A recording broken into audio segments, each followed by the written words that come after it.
Hello everybody, I'm Gaurav Ghosh. I am an economist with EY, and what I'm talking about today is a study that we did a few months ago where we were looking at the tax cost of investment in India and how this is affected by the GST, and in general about how this modeling framework that we've been using can be used to look at questions of tax policy in India.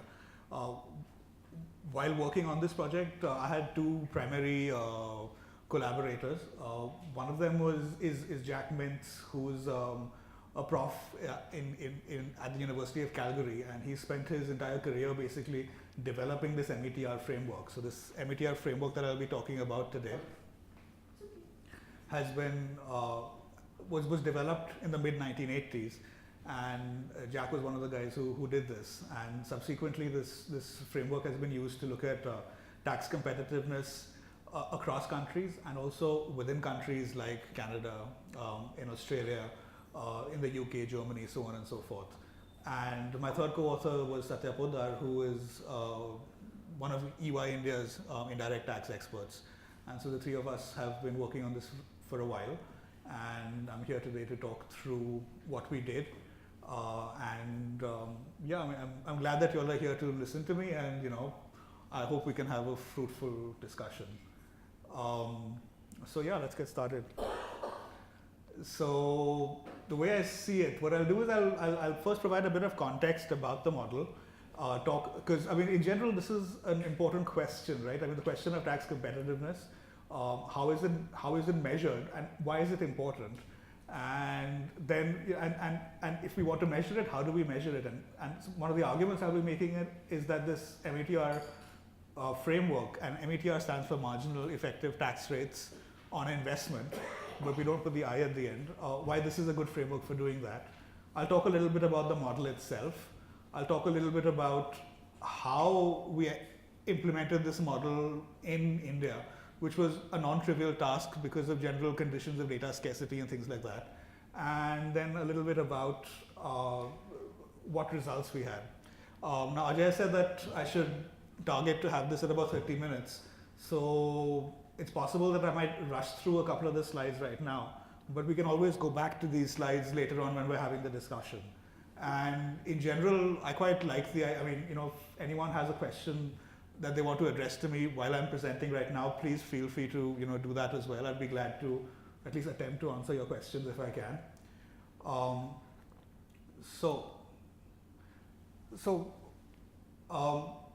Okay, tax investment. Now we all know that tax is a component in an investment decision because it's a cost that builds up into your investment, right? So if you're looking at a business investment, then what really matters to you is the after-tax net present value that you have of a given investment project, or equivalently, you decide whether to invest or not to invest after estimating what your after-tax rate of return would be, and then you compare it to your hurdle rate, and your hurdle rate would basically be a factor of the cost of the investment, right?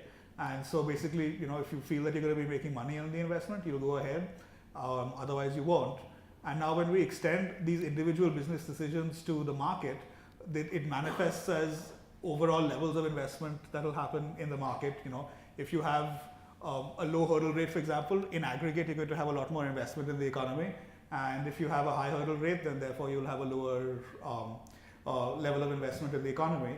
And where tax comes into this is the fact that it affects the hurdle rate, and it also can affect your internal rate of return. And so therefore, the way taxes affect investment decisions is that they kind of insert a cost wedge between your before tax returns and your after tax returns, which you then provide to your investors. And the size of this wedge will then affect the level of aggregate investment that you're going to have in your economy. So now, what the METR does, the Marginal Effective Tax Rate on Investment, it's simply a statistic that is used to measure this tax wedge. And we can think of this tax wedge as the difference between the investment rate of return or the pre-tax rate of return and the savings rate of return or the post-tax rate of return. And the METR is basically that simple equation out there where Um, RG is the pre-tax real rate of return on capital, and RN is the post-tax real rate of return on capital. And it's expressed, the METR is then expressed as a percentage by dividing it by RG, which is the pre-tax real rate of return on capital. And when we're talking about taxes out here, we're basically talking about, I mean, the modeling framework is broad enough to look at any kind of tax in the economy. So in this model, for example, we've looked at corporate income taxes, we've looked at sales taxes, asset-based taxes like capital gains or dividend distribution taxes, transfer taxes, stamp duties, things like that, distribution taxes. And the model also allows for the incorporation of personal income taxes into this model. And this is important because we're looking at, again, we're looking at the pre-tax cost of investment and the post-tax cost of investment. But the post-tax cost of investment then goes to individuals who are savers. And so the actual returns that the savers will get will now be mediated by what the personal income tax rates are. And so this can also be looked at in the model. And now, apart from this, the model would also, so METRs are also affected not just by the tax rates, but also by general broad macroeconomic parameters within a given economy. So, for example, questions of inflation rates or the capital structure of the economy, these are things that also matter. And I'll be looking at how these are all modeled in the subsequent slides. So, yeah, okay, this is just a bit of an example kind of explaining a little bit about where the METR comes in. I will not go into this right now because we'll be anyway getting into this in a little bit more detail later on. But before I begin with the actual modeling framework that we use, one question that I would like to look at a little bit is this question of why should we look at METRs as a measure of tax competitiveness? Because I have had this question before. Why not simply look at corporate income tax rates? And then the point is that METRs are generally considered better measures of the investment climate than statutory corporate income tax rates because most companies do not pay the actual corporate income tax rates, right? Because they have access to, there are deductions for interest payments. There are, benefits from accelerated depreciation, initial allowances, things like that, which tend to reduce what the actual direct tax load is. And then on top of that, obviously, corporate income tax rates will not look at indirect taxes and how these affect your cost of investment. The METR is a modeling framework that allows you to look at these effects. The corporate income tax rates also, it's just a number. They don't account for non-tax factors like inflation and how these can affect your investment decisions. And they don't look at things like accelerated depreciation and initial allowances, things like that.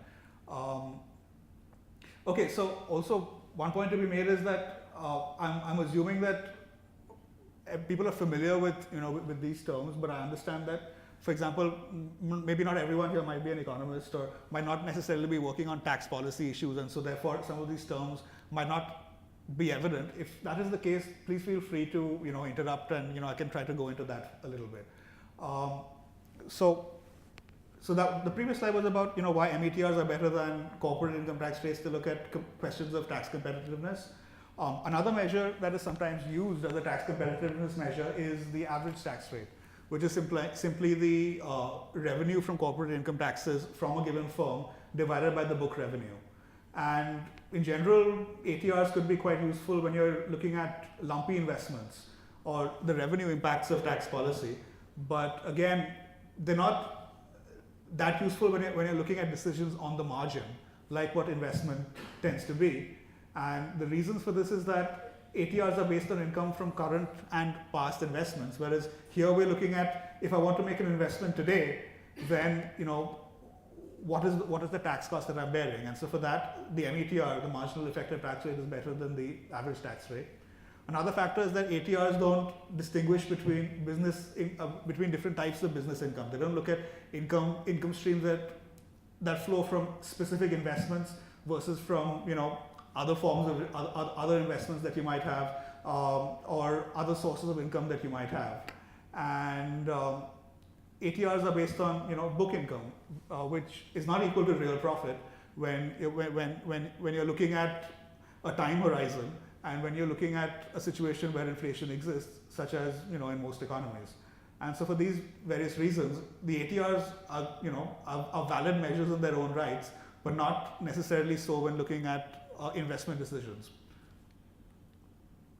And so again, so the METR, yeah. So what we've done here is, so the METR is not a framework that we've developed ourselves. It's something that was developed in the 80s. Some of the early researchers in this area, for example, were King and Fullerton. Mervyn King later on, who was chief economist with the Central Bank of England, and Jack Mintz and his team in Canada. And Jack was actually one of the collaborators that we had on this paper.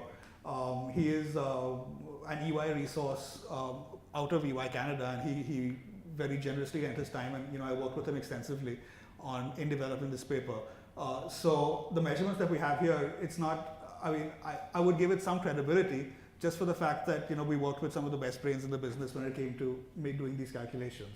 And so what Jack does every year is come out with an international comparison of METRs. And so here you can see that India is actually very high as far as his calculations go. And METRs in India, as per his calculations, can be as high as 40%, 48%, which is very high. And so you think about it and you can immediately see that, to the extent that you give these numbers credibility, you would see that investment in India is a very expensive game because of the tax wedge that is imposed by the Indian tax system. What we will also see is that the METRs, as per our calculations, will be quite a bit lower. And the reason for that is that there are certain modeling differences that were there. And I will go into that when we come to some of the India-specific results. So, I showed you the basic METR equation earlier. And so the METR estimation, it comes down to estimating the pre-tax cost of investment and the post-tax cost of investment, RG and RN. We make certain modeling assumptions, which are inserted to basically add some structure to the model and to make it tractable for us to analyze it. The assumptions are quite standard. There's nothing that would be very unusual out here. We assume that inflation, interest rates, and equity rates of return are exogenous to the firm.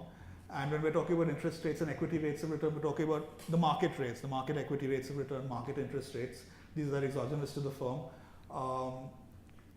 The reason we do this is that it basically puts a ceiling, it puts a floor on what the post-tax rate of return can be. It basically says that the post-tax rate of return RN would have to be equal to or weekly greater than the market rate of return. And the market rate of return itself would be a weighted average of market rates of return from debt and from equity respectively.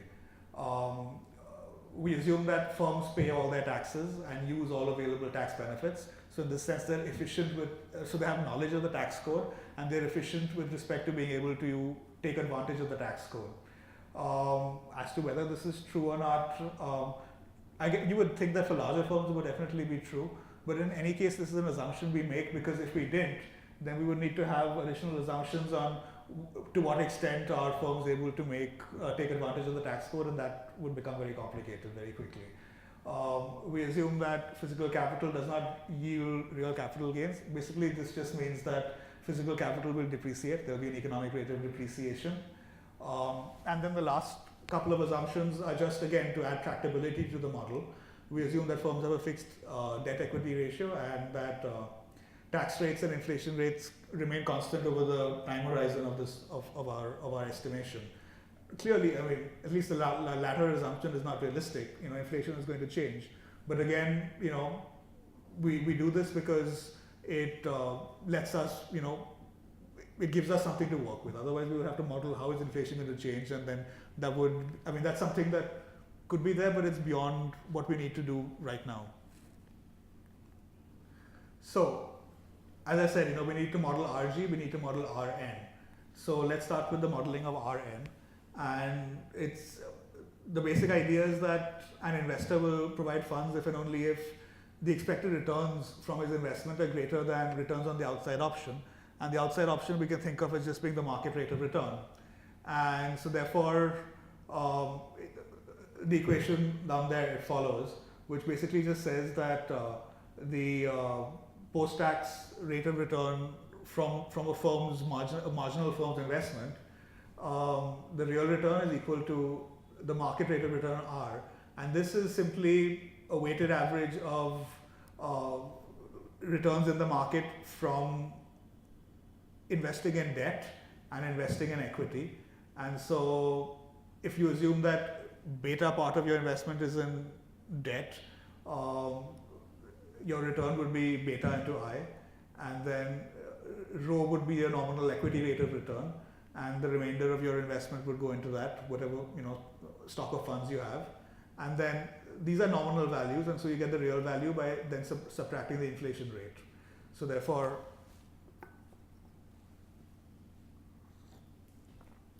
Rn is the post-tax return that must accrue to the marginal investment and which is paid to the investors. And then, as I said before, right, I mean, this is not actually what the investor will receive, because there are personal income taxes that have to be paid on the Rn as well. And now, in a world without taxes, Rn would be equal to Rg, because there would be no tax wedge, and you would have a zero METR. So now we have all these various variables, and the next question would be to get values for them. The market rate of return on debt we can get from third-party sources. In the METR literature, the market rate of return on equity tends to be calculated from this equation itself. And what it does is that what is done is that the rho, which is the nominal equity rate of return, is estimated by assuming that the financier, his post-tax returns on debt and equity will be equal, and so therefore he'll balance his portfolio in that sense. And the post-tax, and when I say post-tax returns, I mean post-personal income tax rates of return. And so, as far as the debt component goes, my return would be I. So, and if M is M is the personal income tax rate. So I receive I pay taxes of IM, and so therefore my return would be I into 1 minus IM. And then on the right hand side, we see what your returns from equity are, and it's constructed similarly so my equity rate of return would basically be, some of it would be received through dividends, and some of it would be received through capital gains. And on the dividends I'll pay some tax, and on the capital gains I'll pay some tax. And once I know what these rates are, then I can estimate that on the right hand side. And so the only unknown variable out here would be the rho, which is the nominal equity rate of return. And so therefore, by just plugging in values that are known to everyone, if you know a little bit about the tax code, and if you can find out a value for I, it's possible for the researcher to figure out what the nominal equity rate of return would be. So that's basically about how we go about modeling Rn. So those are the various taxes that are involved. And then we get to the question of modeling the Rg component. And so the Rg is the pre-tax rate of return on capital for a marginal investment. And by definition, this is simply the difference between the marginal revenue product of capital and the economic depreciation rate, right? Because the marginal revenue product is what you get from your marginal investment. Some of it is spent on maintenance of your asset, and what remains is what you can then use to pay out your investors, which is the Rg. And your standard profit maximization condition would equate your marginal revenue product with your marginal cost. And in a world where taxes exist, your marginal revenue product would be reduced by whatever your corporate income taxes are. And we've assumed the corporate income tax rate to be U. And so therefore, your profit maximization condition would then become 1 minus U into F prime, which is equal to the marginal cost. Now, what we do is, and again, this is standard with the METR literature, we apply the user cost of capital model that was initially developed in 1963 by Dale Jorgensen. We assume that the marginal revenue product is equal to the user cost of capital, And the user cost of capital is the marginal cost divided by 1 minus u, where u is the corporate income tax rate. And the user cost of capital now has three components, which are the financing cost, which is the financing cost to the firm, which is a combination of the debt and equity, economic depreciation of the asset, and then the various taxes that need to be paid, direct and indirect taxes. And so therefore, the user cost of capital for depreciating assets like machinery are then defined as follows, where, so ST is your sales tax and your other indirect taxes, delta is the economic depreciation rate, RF is the real cost of finance to the firm, and A is the present value of tax depreciation allowances that you can avail of when you buy the respective piece of machinery. And so basically the user cost of capital fundamentally without taxes would be the sum of your real cost of finance and the economic depreciation rate for the asset. And then when you buy the asset, you do have some tax depreciation allowance benefits, and so this will tend to reduce your user cost of capital by 1 minus A, and your indirect taxes, which you can't claim credits on, will add to your user cost of capital by the 1 minus T. And so all these various variables will now need to be either estimated, or you will need to find values for them from data sources. So the real cost of finance to the firm is quite similar to the real cost of finance that we were looking at earlier for the market as a whole. The only difference now is that as far as the firm is concerned, interest is deductible. So therefore, the real cost of finance, therefore, the real cost of debt will therefore be reduced by that 1 minus u amount. That's the nominal cost of the firm's debt because of interest deductibility. And so now if you know what all the other variable values are, and I've already talked about how rho, for example, can be estimated, which is the nominal cost of equity.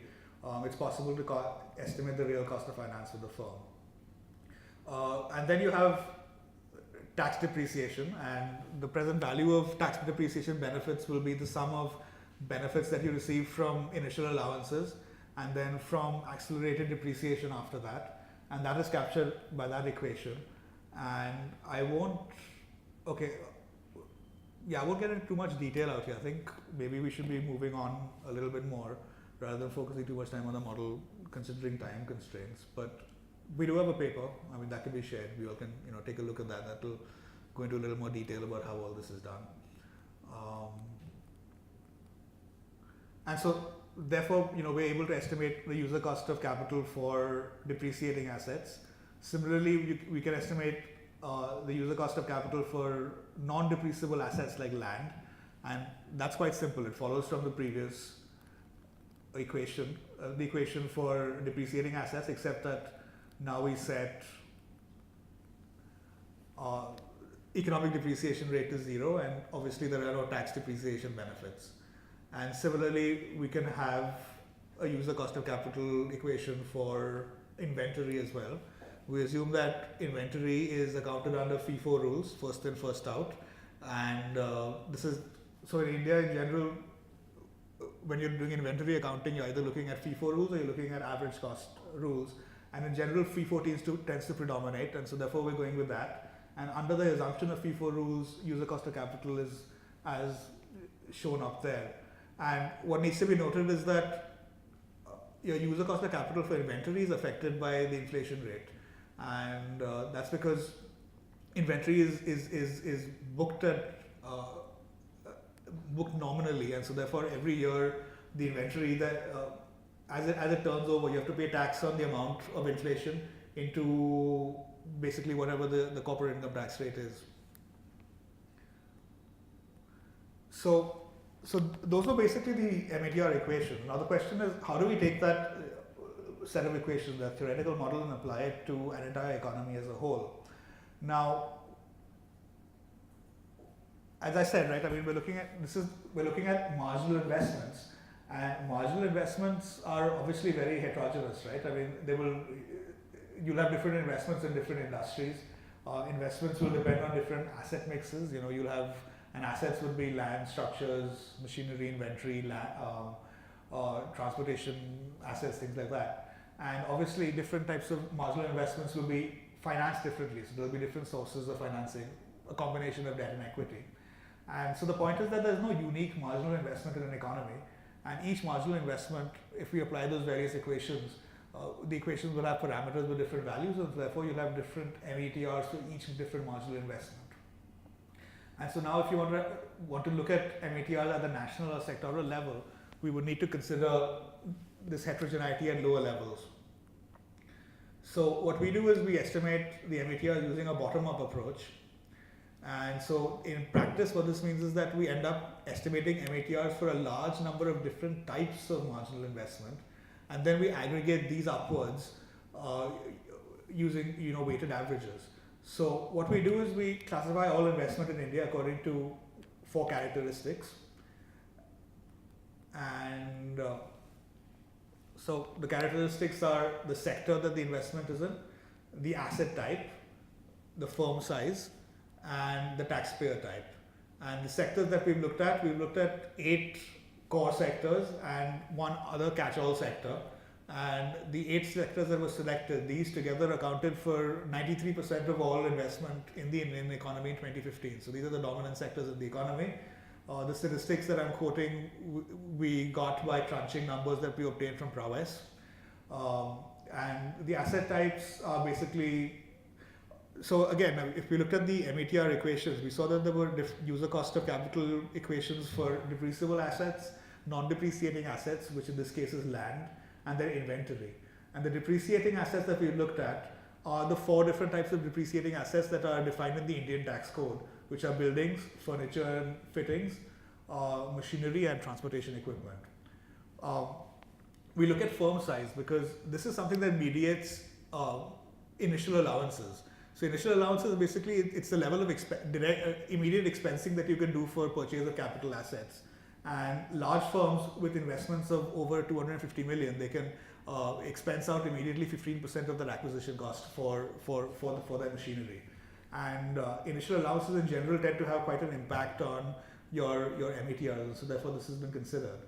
And then finally we looked at taxpayer type, where you either pay corporate income taxes, or you pay the MAT, the minimum alternate tax. And so therefore we have 9 sectors, 6 asset types, 2 types of firms with respect to size, and 2 types of taxpayers. And so therefore we have 216 different types of investment that we have in our model. And we need to estimate METRs for each of these.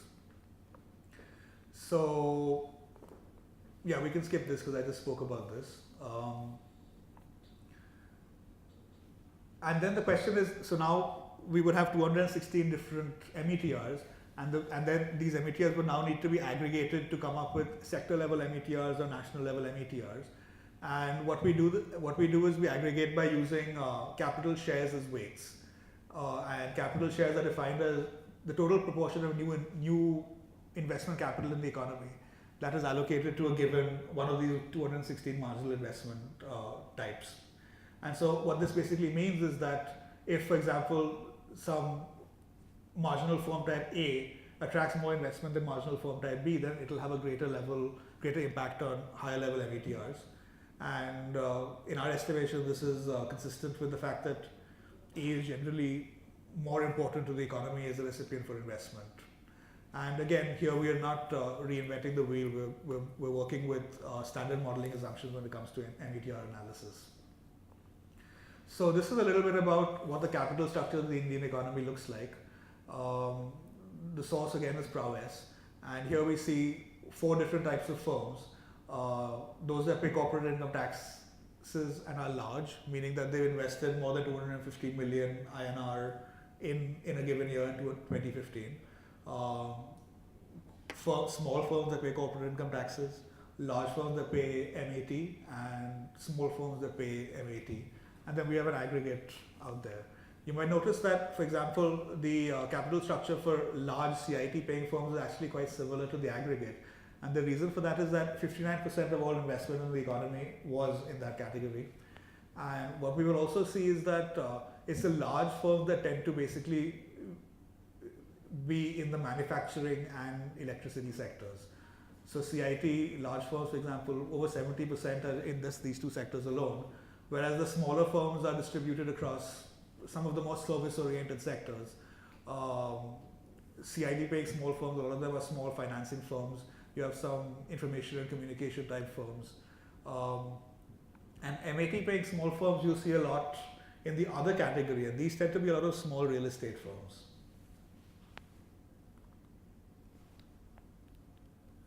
So we had to collect a lot of data from a lot of different sources. So this is just a list of the various data sources we used. Data on capital structure, on asset classes, we got from Prowess. Market interest rates from Thomson Reuters Icon. Leverage ratios, debt equity ratios, again, we got from Prowess. Inflation rates we got from the MOSPI website. We use national account statistics to get data on economic depreciation rates, the deltas in those various equations we looked at. And then obviously we had to calculate a lot of information on tax rates, diverse direct and indirect tax rates. And these we got from diverse sources, the income tax act itself, information again on tax depreciation allowance rates, things like that. A lot of internal EY referencing reference materials, and then we had discussions with various direct and indirect tax experts within the firm to get their best opinions on what certain rates would be, but we couldn't find them specifically in the data itself. And this, for example, becomes an issue when, for example, you're looking at state VAT, right? Because each state, I mean, I'm talking in the pre-GST era, each state would have different rates for state level VAT, and so we needed to have some sort of approximation across the country. And here we used expert guidance from within the firm itself. So this was a little bit about what the model is, a little bit about how we actually went about estimating the model. And so now here's a little bit about what the METRs themselves look like. So here we're looking at METRs before the GST, and we see that the overall METR is about 28%. And then we see that the METR, there is a fair degree of variability across sectors. So the agriculture, manufacturing, electricity, construction, these are broadly speaking the production type sectors in the economy. And then trade, transport, information communication, finance, and the other catch-all category, these are more the service type sectors in the economy. So broadly speaking, you can immediately see that in the pre-GST regime, METRs or marginal effective tax rates on investment tended to be lower in the production type sectors of the economy and higher in the service type sectors of the economy. And to a large extent, this is because of the fact that the production type sectors of the economy would invest a lot more in machinery. And machinery is the category that benefits most from accelerated depreciation benefits and from initial allowances. And so therefore this tends to bring down the METR. What you might also notice is that the METR that we have out here is 28%, and it's a lot lower than the earlier slide that I showed you, but we were looking at the international comparison, where there the METR for India was about 45-46%. And the reason for this comes from differences in the modeling. So the way it goes is that when you're looking at METRs in a given economy, it's a factor not only of the tax structure of the economy, but also of the capital structure of the economy and other macroeconomic conditions like inflation and so on and so forth. So when Jack, for example, does his cross-country sectoral analyses, he wants to focus on purely the tax competitiveness aspect. And so therefore he needs to make, the assumptions he makes are that there is that for example, debt equity ratios are constant across all countries, and capital structure are constant across all countries, and these numbers that have been taken basically pertain to the Canadian economy because he's from Canada. And the reason he does this is because if he didn't do this, if he used actual, for example, debt equity ratios in each different country, then, and actual inflation rates, actual capital structures, things like that, then you would have a confounding of the effect of the economic structure of, or the macroeconomic structure of an economy and the tax structure of the economy. So now if you only want to look at the tax structure, you need to hold the macroeconomic structure pretty much constant. So therefore, because of these modeling differences, you tend to have differences between the international comparison and the numbers that we had. So what you have in the international comparison then is not the actual METR for a given economy, but it basically becomes a tax competitiveness measure under the assumption that all the macroeconomic variables are constant across the economy, and so therefore what matters for the international comparison then becomes the difference between the rates as compared to what the actual rates themselves are. Whereas obviously we did not have that constraint when we were doing our analysis because we were focusing purely on India, and so therefore we used macroeconomic information that pertained directly to the Indian economy, and in general things like, so for example, debt equity ratios in India tend to be higher than what were done for the international comparison, and this tends to reduce METRs because of interest deductibility, which basically means that you end up paying less taxes on investment. We also assumed a lower inflation rate, because inflation in India, for example, has been lower over the last 2 or 3 years as compared to assumptions that were made in the international model, and so on and so forth. So I mean, this is something that we thought about, and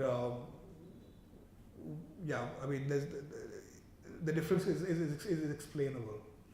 So this was a pre-GST METR. So now we're looking at this, I mean, this slide we're looking at the pre-GST and the post-GST METR.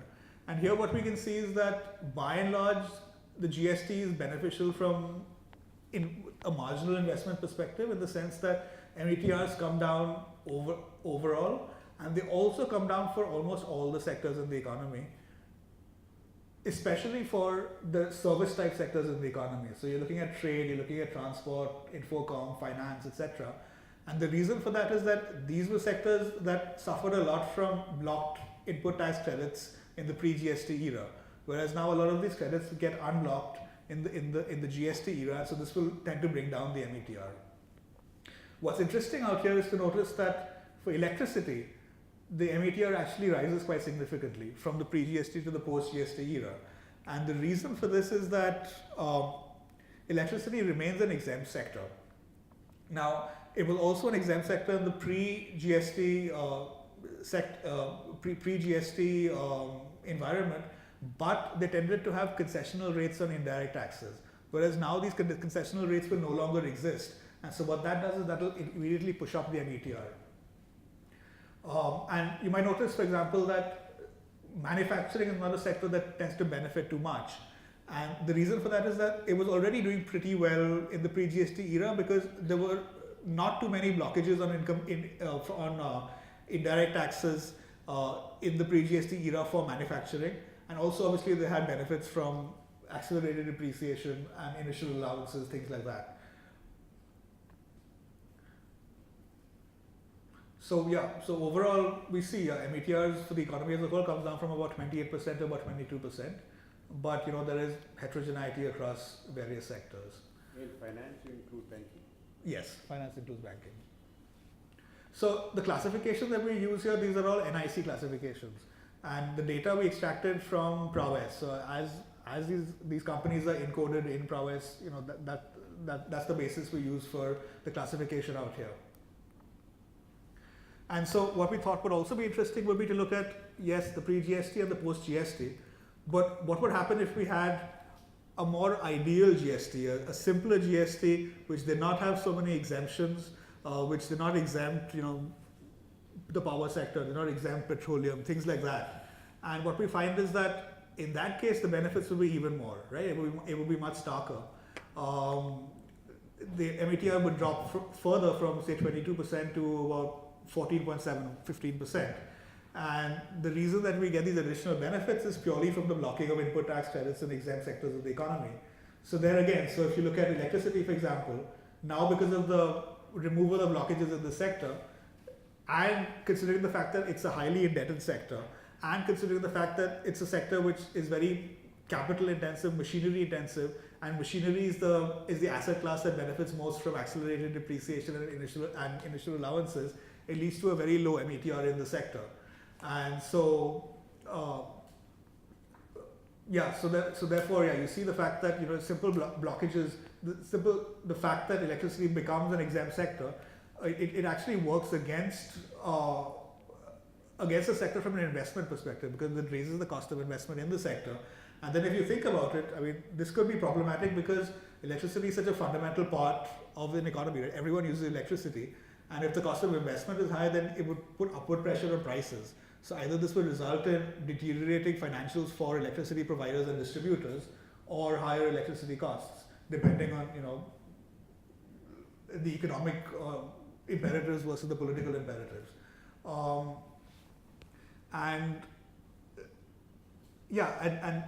what we see in general from this slide is that all sectors would pretty much benefit from a reduction in blockages. Again, some more than others, depending on which sectors are more affected and which sectors are less affected by blockages of input tax credits in the post-GST era. So now what we do is it's interesting to look at what exactly is the composition of the METR. And so what we do out here is we look at the actual METR right now with the GST, and then we look at what happens if blockages from indirect taxes are removed, if stamp duties are removed, dividend distribution taxes are removed, and so on. And so we see immediately, for example, that indirect taxes still have a very high impact on the METR, the marginal effective tax rate on investment in the economy. And this is especially stark, again, for the electricity sector because of the fact that it's an exempt sector. And so therefore, input tax credits cannot be claimed on asset purchases in the sector. And purchases are, huge because electricity, as far as the electricity sector goes, machinery is by far the biggest asset class in the sector. And the difference is also quite large for construction, which again is a sector that has certain blocked input tax credits. And for the others, not so much because there's a lot of, under the GST, a lot of input tax credits are blocked for the other sectors. Stamp duties, again, they reduce METRs by a little bit. So the way I'm reading this table is the actual METR on the leftmost side, IDT cascades removed is second from the left. Now we also remove stamp duties, second from the right. And then now we remove dividend distribution taxes, and then we get the rightmost column within each class. And so we can see that progressive removal of these various taxes, how it affects the METR. And then in the end, after you remove all this, what you end up with is the effect of basically of the corporate income tax and other macroeconomic parameters in the model. So that was a little bit about indirect taxes. It also makes sense to look at direct tax incentives. So what we do out here is that, again, we look at METRs in the post-GST era. And then I've been whittering on about tax depreciation allowances and accelerated depreciation and initial allowances. And these are direct tax incentives. And we see out here that these incentives are actually very powerful incentives because they do tend to reduce the cost of investment significantly. So, for example, if we remove all accelerated depreciation benefits and initial allowances in the Indian economy, we will see that the METR, for example, would shoot up from 22% to about 31%. So this gives you an idea of how important these direct tax benefits are to investment in the Indian economy. And again, this is something that holds across all sectors, except perhaps for agriculture, because agriculture doesn't pay corporate income taxes, so it doesn't matter for that sector.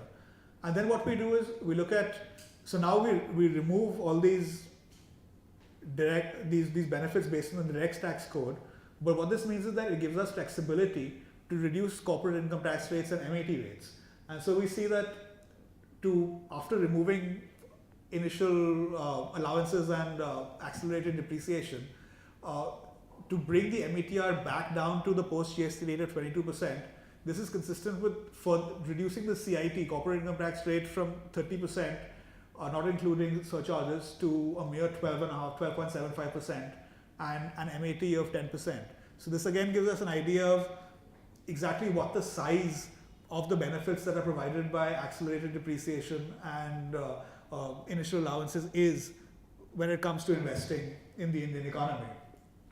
And if you think about it, I mean, a lot of discussion that goes on globally when it comes to tax competitiveness, well, often in the popular press, it focuses on purely on the corporate income tax rate. And then the discussion is that, oh, India has such high corporate income tax rates, it's some of the highest in the world. But what this shows is that there are high corporate income tax rates, but at the same time, there are also significant benefits through accelerated depreciation and through initial allowances, which are not spoken about. So now, if you actually remove that, then it gives you the freedom to bring down corporate income tax rates without a revenue loss. And so what this means is that, I mean, well, there might be some distributional impacts that we're not talking about out here, right? We see the effects are different in different sectors. But broadly speaking, what it means is that it's something to think about more from a marketing perspective than substantively, in the sense that now you can say that, okay, well, now India has a very low corporate income tax rate. I mean, it's comparable to Ireland, for example, right? They're very proud of their 10 or 12% corporate income tax rate, for example. But at the same time, it can only be supported from a revenue perspective if you also remove other benefits from the tax code, from the direct tax code, in the form of accelerated depreciation, initial allowances, things like that. So we have a bit of this trade-off going on out here. Okay, so what we're doing out here is now just taking a bit of a look at different types of firms. So here we're looking at the CIT versus MAT type firms, pre and post GST, and overall we see that MAT paying firms tend to have slightly higher METRs, and this is not surprising if you think about it, right? Because you pay CIT if it's higher for you, but if it turns out that your CIT would be lower than what you would collect through MAT by definition, you'll have to switch to the MAT regime. And so this kind of plays into the fact that MAT paying firms are actually at a slight disadvantage when it comes to investment, when it comes to METRs on investment. What's also interesting is that is the size question, right? I mean, smaller firms tend to have higher METRs, and to a large extent, this is because of the fact that smaller firms do not avail of the initial allowance. They cannot benefit from immediate expensing up to 15% of whatever the investment amount is. And smaller firms, if you will recall, by our definition, are firms that invest less than 250 million in a given year. But again, what's interesting to note is that this is not something that is constant across all sectors. So if we look at agriculture, for example, the larger firms actually have the higher METRs. Is that right? Yeah, exactly. Larger firms have the higher METRs both in the pre and the post GST scenario, and this is also true for transport, and this is also true for I think transport and agriculture are the two ones. And if you think about it, I mean, so what this says is that in these particular sectors, it's actually marginal investment costs are lower for the smaller players, and maybe this might be feeding into the fact that these also tend to be atomized sectors where you have a large number of small players, where it becomes more difficult to scale up because it's cheaper for you to invest when you're a small player as compared to when you're a big player. And another factor that affects METRs is this question of debt versus equity. And what we've done out here is we put up a bit of a simulation to show the impact of this. And the reason, and so what happens basically is that highly indebted firms tend to have lower METRs, and less indebted firms tend to have higher METRs. And this, for example, is one reason why the power sector, for example, tends to have relatively low METRs because it's highly indebted. It's also true of finance, because we found that, at least according to the Prowess data, the finance sector also tends to be quite highly indebted. And the reason for that is interest deductibility, because indebted firms they pay more interest, and then they can deduct it from their EBITDA, and basically they have less income to be taxed, less book income to be taxed. This also includes retained investment from retained earnings. Sorry? Yeah. So when we're looking at equity, the equity would include investments from retained earning. Yeah. And this is a last throwaway slide where we're looking at how different assets have different METRs, and this is at the all India level. And here again we see that machinery has a very low METR, and this is because of accelerated depreciation and initial allowance benefits. Yeah. So those were our basic results. A little bit about the overall summary. As far as the method goes, the METR is a theoretically consistent method for evaluating a tax system's impact. It's better than certain other methods that have been proposed in the literature. What we do is we simply estimate the size of the tax wedge between pre and post tax returns for a marginal firm.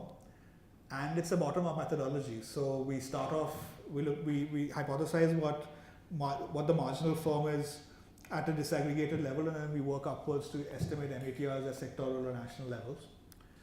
And as far as India goes, the GST reduced national METRs from 27.8% to 22.1%.